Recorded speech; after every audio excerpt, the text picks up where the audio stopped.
ఓం శ్రీ గురుభ్యో నమః. శ్రీ శ్రీ శ్రీ యోగి రామానంద గురుపాదుకా పూజయామి. శ్రీ లలితా సహస్రనామ స్తోత్రంలోని శ్లోకాలకు విశేషమైనటువంటి వివరణ ఇవ్వడం జరుగుతుంది. ఇప్పుడు 6వ శ్లోకం. వదనస్మర మాంగళ్య గృహతోరణ చిల్లిక వక్రలక్ష్మీ పరివాహ చలన్మీనాభలోచన. ఈ శ్లోకంలోని మొదటి పాదంలోని నామాలు వదనస్మర మాంగళ్య గృహతోరణ చిల్లిక. ఈ నామంలో అమ్మ కనుబొమ్మలు, కన్నుల గురించి వివరణ ఉంది. అమ్మ కనుబొమ్మలు ఇంటి గుమ్మానికి కట్టినటువంటి మంగళ తోరణాల్లాగా ఉన్నాయి. అమ్మ మహాలావణ్యంతో ఉంది అని ఇలా ప్రతి శరీర భాగము వర్ణించబడుతోంది. అది నుదురు అయినా, నుదుటి మీద ఉన్న బొట్టు కానీ, ఇప్పుడు కనుబొమ్మలు కానీ అన్ని లావణ్యాలే. అమ్మ కనుబొమ్మలు మనము శుభసూచకంగా ఇంటి గుమ్మానికి కట్టుకున్నటువంటి మంగళ తోరణాలు.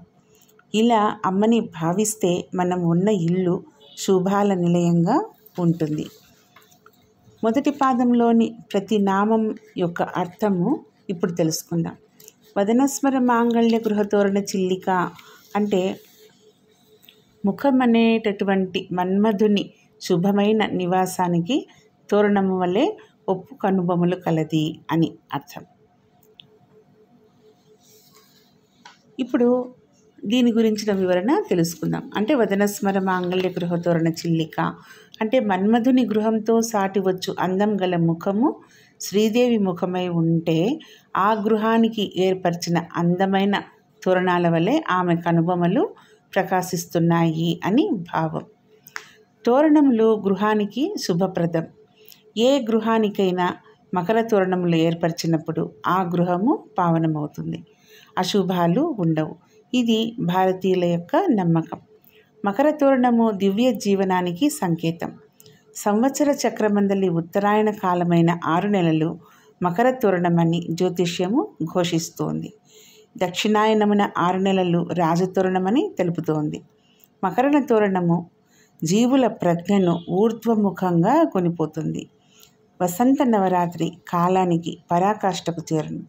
మకర మాసము నుండి కర్కాటక మాసం వరకు గల 6 నెలల్లో వసంత నవరాత్రులు శిఖరంగా ఏర్పడతాయి. సమస్త సృష్టి కామేశ్వరుల కామము నుండి ఏర్పడింది. సృష్టి మన్మథ గృహము. అందు అధోముఖానికి ఊర్ధ్వముఖమున జీవులు ప్రయాణించు దారులు, మెట్లు కలవు. శ్రీదేవి కనుబొమ్మలు జీవుల ప్రజ్ఞను ఊర్ధ్వముఖానికి ఆకర్షించు తోరణాల్లాగా వర్ణించబడ్డాయి.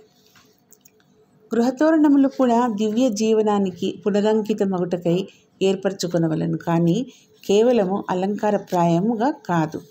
పర్వదినాన తోరణములు కట్టుకొనుటలో ఇంతటి గంభీరమైన భావము కలదని గుర్తించాలి. శ్రీదేవి అనుగ్రహము లేక ఊర్ధ్వముఖముగా ఎవరు చనగలరు? ఆమె కనుబొమ్మలు ఉత్తమ లోకముల ప్రవేశమునకై అనుమతి ఇచ్చినట్లుగా ప్రార్థించాలి. చైత్రము, మకరము, కర్కాటకము ఆమె ముఖాన్ని మన్మధుని రాజభవనంతో పోల్చారు. మరియు ఆమె కనుబొమ్మలను అతని ఇంటిని అలంకరించే పూలదండతో పోల్చారు. చిల్లిక అంటే కనుబొమ్మలు. లలితాంబిక ముఖాన్ని అనుకరిస్తూ మన్మధుడు ఒక శుభప్రదమైన రాజభవనాన్ని నిర్మించాడని చెప్తారు. చిల్లిక అంటే కనుబొమ్మ. పరమేశ్వరి ముఖము మన్మధుని మంగళ గృహం యొక్క బహిర్వార తోరణం. పరమేశ్వరి వదనం అనే మన్మధుని గృహానికి కనుబొమ్మలు తోరణాలు. ముఖం అనే మన్మథ గృహానికి కట్టబడిన మంగళ తోరణం వల్లే ఉన్న కనుబొమ్మలు కలది. దేవి ఆవిర్భవించినప్పుడు ప్రాతః సంధ్య, సాయం సంధ్యల వల్ల ఆమె కనుబొమ్మలు ఏర్పడ్డాయి. ఇక్కడ పంచ ప్రణవాలు చెప్పబడ్డాయి. అవి ఏంటివంటే ఐంగా వదనము, క్షీంగా స్మర, సౌహ్గా మాంగళ్య, శ్రీం అంటే గృహము, హ్రీం అంటే తోరణం. షోడశి మహామంత్రములో పంచ ప్రణవాలు అనులోమ విలోమంగా చెప్పబడ్డాయి. పరమేశ్వరి ముఖము ఎంత అందమైందో వర్ణిస్తూ దుర్వాసుడు శ్రీదేవి మహాస్తుతిలో 48వ శ్లోకంలో చెప్పాడు. ఎలా ఉంది అంటే, అప్పుడే ఉదయించిన సూర్యుని వలె భక్తులకు ప్రసన్నమై తామర పువ్వుల కన్నా మిన్న అయిన నేత్రాలతో చక్కని పలువరసతో మనోహరంగా అమ్మ ముఖము ప్రకాశిస్తూ ఉంది అని తెలియజేస్తున్నారన్నమాట. సౌందర్యలహరిలోని 47వ శ్లోకంలో శంకర భగవత్పాదుల వారు దేవి కనుబొమ్మలను వర్ణిస్తూ, తల్లి, లోకాలకు కలిగే ఉపద్రవాలను తొలగించడంలో ఆసక్తి గల ఓ మాత, కొంచెము వంగిన నీ కనుబొమ్మలు తుమ్మెదల వంటి కాంతి గల కనుల చేత కట్టబడిన అల్లెత్రాడు గల మన్మధుని యొక్క ధనస్సులాగా తలుస్తాను అని. పైన చెప్పిన నామంలోని మన్మధుని గృహానికి కట్టిన తోరణాల్లాగా దేవి కనుబొమ్మలు ఉన్నాయి అంటే సౌందర్యలహరిలో వాటిని మన్మధుని ధనస్సుతో పోల్చారు. అంత అందమైన కనుబొమ్మలు గల తల్లి ఆవిర్భవించినప్పుడు ప్రాతః సంధ్య, సాయం సంధ్య వలె కనుబొమ్మలు ఏర్పడ్డాయని. ఇక్కడ పంచప్రణవాలు చెప్పబడ్డాయి. అవి వదనము, స్మర, మాంగళ్య, గృహము, తోరణము, ఇంతకుముందు చెప్పుకున్నట్లుగా. షోడశి మంత్రంలో పంచప్రణవాలు అనులోమ విలోమంగా చెప్పబడ్డాయి. అమ్మవారి ముఖము ప్రసన్న వదనం, తామర కన్నులు చక్కటి పలువరుసతో మనోహరంగా ప్రకాశిస్తూ ఉందన్నమాట. పైన చెప్పిన నామంలో మన్మధుని గృహానికి కట్టిన తోరణాల్లాగా దేవి కనుబొమ్మలు ఉంటాయి అని సౌందర్యలహరిలో మన్మధుని ధనస్సుతో పోల్చారు. ఇప్పుడు మనం చెప్పుకుంటూ వస్తున్న నామాలలో అమ్మవారి రూపం గురించి వర్ణించబడుతోంది. అమ్మవారి కేశాలు, కిరీటం, ముఖము, వర్ణము, తిలకము, నేడు కనుబొమ్మల గురించి తెలుసుకుంటున్నాం. లలితాపారాయణంలో ఈ నామాలు చదువుతూ ఉన్నప్పుడు వీటి అర్థం తెలుసుకొని చదవడం వల్ల మనకు శ్లోకం చదువుతున్నప్పుడు అమ్మవారి రూపము గుర్తుకు వస్తుంది. అర్థం తెలుసుకొని చదవడం వల్ల అదే ఉపయోగం అన్నమాట. ఓం శ్రీమాత్రే నమః. ఇప్పుడు రెండవ పాదం గురించి తెలుసుకుందాం. వక్త్రలక్ష్మీ పరివాహ చలన్మీనాభలోచన అంటే లక్ష్మీప్రదమైన అనగా సర్వమంగళమైన, శుభప్రదమైన, కాంతివంతమైన చైతన్య ప్రవాహంతో మిసమిసలాడుతూ రమణీయమైన ముఖం అమ్మవారిది అని. అందు మీనముల వలె అందంగా వెలుగు రూపములుగా కదలాడు అమ్మవారి కన్నులు మనోహరములు. అంటే ధ్యానము చేయువారి మనస్సును హరింపగలిగిన సామర్థ్యం కలవి అని. పై వర్ణనము ఆధారంగా చేసుకొని అమ్మవారి ముఖమును, నేత్రములను సదా ధ్యానం చేయు భక్తునికి తన ముఖమునందు ఆకర్షణ పెరుగుతుందట. అమ్మ ముఖము ఒక చైతన్య ప్రవాహముగాను, ఆమె కన్నులను మీనములతో పోల్చుట ఎందును లోతైన భావము ఆవిష్కరించబడింది. మీన నేత్రములు రక్షణమునకు, పోషణమునకు ప్రతీకలు. చేప తన కనులతోనే తన సంతానాన్ని పోషించుట, వృద్ధి పొందించుట, రక్షించుట చేస్తుంది. అంతేకాని ఇతర తల్లుల వల్లే పాలిచ్చి పోషించుట అనేది ఉండదు. అమ్మ కూడా అట్లే తన దృష్టితోనే సృష్టిలోని సమస్త జీవకోట్లను, గ్రహగోళాదులను పుట్టించి, పోషించి, వృద్ధిపరిచి రక్షించు నేత్రాలు అమ్మవి. ఆమె జగన్మాతృత్వానికి ఈ ప్రక్రియ ఒక తార్కాణం. మీనాక్షిగా ఆమెను ఏకాగ్ర చిత్తంతో ధ్యానించు భక్త జనులకు లోటు ఎట్లుంటుంది? అంతేకాదు, ఆమె మీన నేత్రాలు మీనరాశి స్వభావమును పరిపూర్ణంగా వర్తింపచేస్తుంది. అంత్యమునకు, ఆరంభమునకు అధ్యక్షత వహించినది అమ్మ. ఆరంభంలో సత్యము, అంత్యంలో ఆరంభము ఆమె సృష్టి రచనా రహస్యం. తదతీతమైన చైతన్యముగా తాను సృష్టి, స్థితి, లయములను అధిష్ఠించి ఉండు శాశ్వత ప్రజ్ఞ లేక విశ్వ చైతన్యము అమ్మ. శ్రీదేవి వలనే దేవీ భక్తులు కూడా కన్నులతో పోషించుట, రక్షించుట, అనుగ్రహించుట, ఉద్ధరించుట చేయగలరు. అట్టి వారిలో మైత్రేయ మహర్షి ఈ భూమిపై అగ్రగణ్యులు. వారి కన్నుల్లోనికి తదేక దృష్టితో చూచువారిని క్షణకాలముననే ఉద్ధరించగలుగు జగద్గురువులు మైత్రేయులు. వక్త్రలక్ష్మీ పరివాహ చలన్మీనాభలోచనాయే నమః. ఇందులో వక్త్ర అంటే ముఖదీప్తి అని, లక్ష్మి అంటే సంపదప్రదమైన, పరివాహ అంటే స్రోతస్సునందు, చలత్ చాలించుచున్న లేదా కదలాడుచున్న, మీన అంటే చేపల వల్లే, ఆభ అంటే ఒప్పుచుండు, లోచన అంటే కన్నులు కలది. ముఖకాంతి అనే ప్రవాహంలో కదలాడుతున్న చేపల జంటతో సాటి అయిన కన్నులు కలది అమ్మ. అందుచేతనే అమ్మ మీనాక్షి అని పేరు పొందింది. వక్త్రము అంటే ముఖము. ఇది వాగ్భవ కూటమి. ఐం బీజాన్ని నిర్దేశిస్తుంది. లక్ష్మీప్రదము, ఐశ్వర్యప్రదము.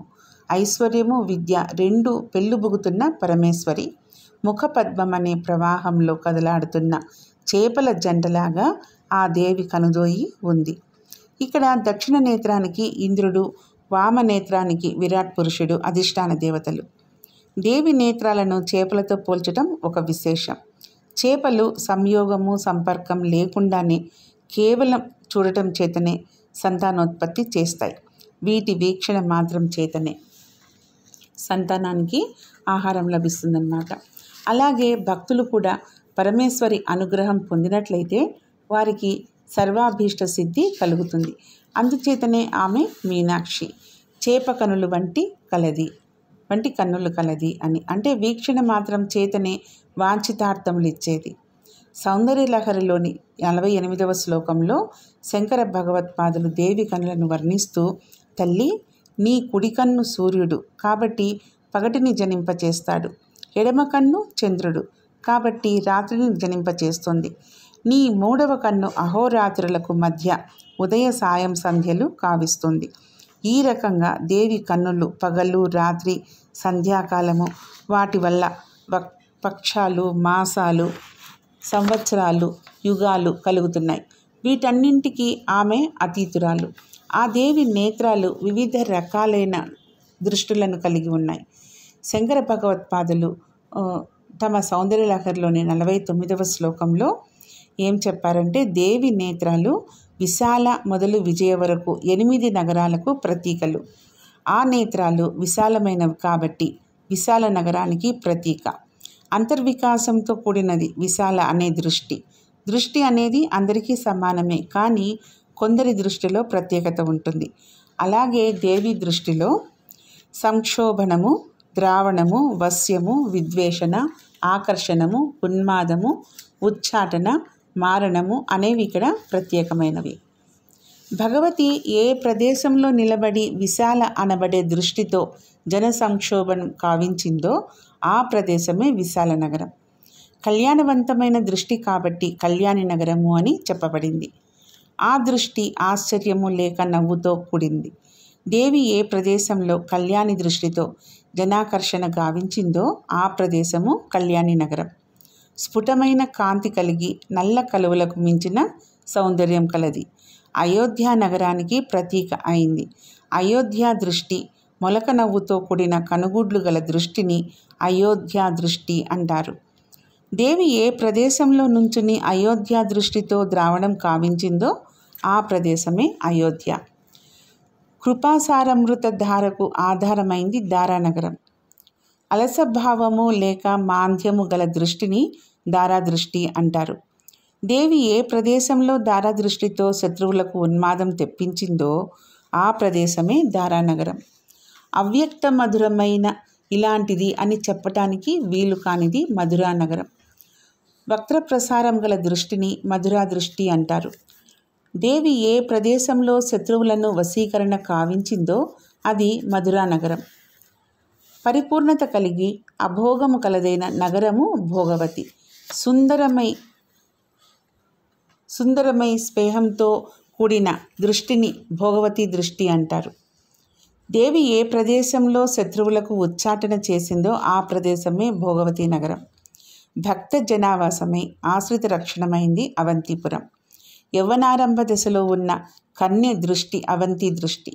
ఏ ప్రదేశంలో దేవి విద్వేషణ చేసిందో ఆ ప్రదేశమే అవంతి నగరం. విజయాలకు నిలయమైంది విజయానగరము. కంటి చివరి భాగాన్ని తాకిన నల్లగుడ్డు గల దృష్టి విజయాదృష్టి.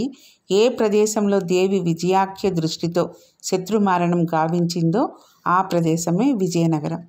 ఈ రకంగా పరమేశ్వరి కన్నులు రకరకాలైన దృష్టులను కలిగి ఉన్నాయి. అన్నింటికీ మించి ఆమె దయాదృక్కులు ప్రసరిస్తే చాలు వాంఛితార్థాలు ఈడేరుతాయి. అమ్మవారి కళ్ళు చేపల వలె ఉంటాయి. అందుకే అమ్మ మీనాక్షి అంటారు. చేపలు నదీ ప్రవాహంలో కదులుతూ ఉంటే చూడటానికి చాలా ముచ్చటగా ఉంటుంది. అమ్మ ముఖ కాంతి ప్రవాహంలా ఉందట. ఆ ప్రవాహంలో అమ్మవారి కళ్ళు కదులుతున్న చేపల్లా ఉన్నాయట. ఇది పైనామానికి అర్థం. అమ్మవారు ఆవిర్భావం జరిగినప్పుడు అగ్నిదేవుడు తేజస్సు ఆ పరమేశ్వరి కళ్ళ రూపంలో ఉన్నారు. కుడి కన్ను ఈకారము ఇంద్రుడు అధిష్టాన దేవత, ఎడమ కన్ను ఈకారం అధిష్టాన దేవత విరాట్ పురుషుడు. వక్త్రము అంటే ముఖము, ఇది వాగ్భవ కూటమి ఐం బీజాన్ని నిర్దేశిస్తుంది. లక్ష్మీప్రదము, ఐశ్వర్యప్రదము. ఐశ్వర్యము విద్య రెండు పెళ్ళుబుగుతున్న పరమేశ్వరి ముఖ పద్మం అనే ప్రవాహంలో చేపల జంటలాగా ఆ దేవి కనుదోయి ఉంది. తల్లి కుడి కన్ను సూర్యుడు కాబట్టి పగటిని జనింపచేస్తే, ఎడమ కన్ను చంద్రుడు కాబట్టి రాత్రిని జనింపచేస్తాడు. ఈ మూడవ కన్ను అహోరాత్రులకు మధ్య ఉదయ సాయం సంధ్యాలు కనిపిస్తూ ఉన్నాయి. ఈ రకంగా దేవి కన్నులు పగలు, రాత్రి, సంధ్యాకాలం, వాటి వల్ల పక్షాలు, మాసాలు, సంవత్సరాలు, యుగాలు కలుగుతున్నాయి. వీటన్నింటికీ ఆమె అతీతురాలు. ఆ దేవి నేత్రాలు వివిధ రకాలైన దృష్టి కలిగి ఉన్నాయి. ఇక్కడ దక్షిణ నేత్రానికి ఇంద్రుడు, వామ నేత్రానికి విరాట్ పురుషుడు అధిష్టాన దేవతలు. దేవీ నేత్రాలను చేపలతో పోల్చడం ఒక విశేషం. చేపలు మనలాగా కంటి మీద రెప్ప వేసి నిద్రపో, ఎందుకంటే వాటికి అసలు కనురెప్పలే ఉండవు కాబట్టి. రెప్ప వేయక నిద్రపోయే ఏకైక జీవి చేప. అమ్మ చేపల వంటి కళ్ళతో ఎందుకు దర్శనం ఇస్తుంది? తన భక్తులను, లోకాలను రెప్పపాటు వేయకుండా కాచుకొని ఉంది ఆ తల్లి. ఆ తల్లి అనుగ్రహాన్ని పొందిన వారికి ఎటువంటి ప్రమాదం జరగదు. సాధారణంగా ప్రాణులు తమ పిల్లలను పాలిచ్చి పెద్ద చేస్తాయి, కానీ చేప తన పిల్లలకు పాలనిచ్చి పెంచదు. కేవలం చూపుతోనే వాటిని అభివృద్ధి చేస్తుంది. చేప చూపుకే దాని పిల్లలు పెరిగి పెద్దవై వృద్ధి పొందుతాయి. అమ్మవారు తన చూపులతో తన సంతానమైన మనలనందరినీ పోషించి వృద్ధి చేస్తుంది. ఆ తల్లి కటాక్షం పొందటానికి మనకు ఈ మంత్రం వరం లాంటిదన్నమాట. దీని యొక్క ఫలశ్రుతి ఏంటంటే, కంటికి సంబంధించిన జబ్బులు, అనారోగ్య సమస్యలు, పిల్లల్లో జ్ఞాపక శక్తి తక్కువగా ఉండటం, ఇటువంటి వాటికి చక్కటి నామమంత్రం. ఆ తల్లి కంటి చూపు ఏ గృహంపై, ఏ భక్తునిపై పడితే వారి సమస్త పాపాలు, కష్టాలు తొలగిపోతాయి. ఆమె కరుణతో జీవితం సంతోషంగా ఉంటుంది. ఉపాసకులకు ముఖ్యంగా సాధన చేయవలసిన నామమంత్రం ఇది. ఆ తల్లి కరుణతో ఆమె మన పిలుపు వినాలి, ఆ తల్లి దృష్టి పడాలి. అప్పుడే సాధకునికి ఆటంకాలు తొలగి మంత్రసిద్ధి లభిస్తుంది. తరచుగా ప్రమాదాలకు గురి అవుతున్న వారు ఈ నామమంత్రాన్ని నిత్యం ధ్యానం చేస్తే వారికి గండాలు తొలగిపోతాయి. ముఖ్యంగా కొత్తగా వ్యాపారం మొదలుపెట్టే వాళ్ళు ఆ తల్లి చల్లని చూపుతో ఆశీర్వదించమని ఈ నామమంత్రాన్ని జపించాలి. ఆటంకాలు తొలగి అభివృద్ధి కలుగుతుంది. చంటి బిడ్డలను ఒడిలో పెట్టుకొని ఈ నామమంత్రాన్ని స్మరిస్తే ఆ బిడ్డకు ఎటువంటి గండాలు, వాక్కు వినికిడి లోపాలు, మతిమరుపు లాంటివి రాకుండా ఆరోగ్యంగా ఎదుగుతాడు. అలా జపం చేస్తున్న ఆ తల్లి ఒడిలోని బిడ్డని ఆమె చూపులతోనే అనుగ్రహిస్తుంది. ఆమె ఒడిలోకి తీసుకొని ఆశీర్వదించినట్లు ఆశీర్వదిస్తుంది. నామమంత్రం ఏంటంటే, ఓం ఐం హ్రీం శ్రీం వక్త్రలక్ష్మీ పరివాహ చలన్మీనాభలోచనాయే నమః. ఓం ఐం హ్రీం శ్రీం వక్త్రలక్ష్మీ పరివాహ చలన్మీనాభలోచనాయే నమో నమః. రేపు ఇంకొక శ్లోక వివరణ గురించి చెప్పుకుందాం. ఇట్లు యోగి శ్రీ రామానంద స్వామి పదరేణువు.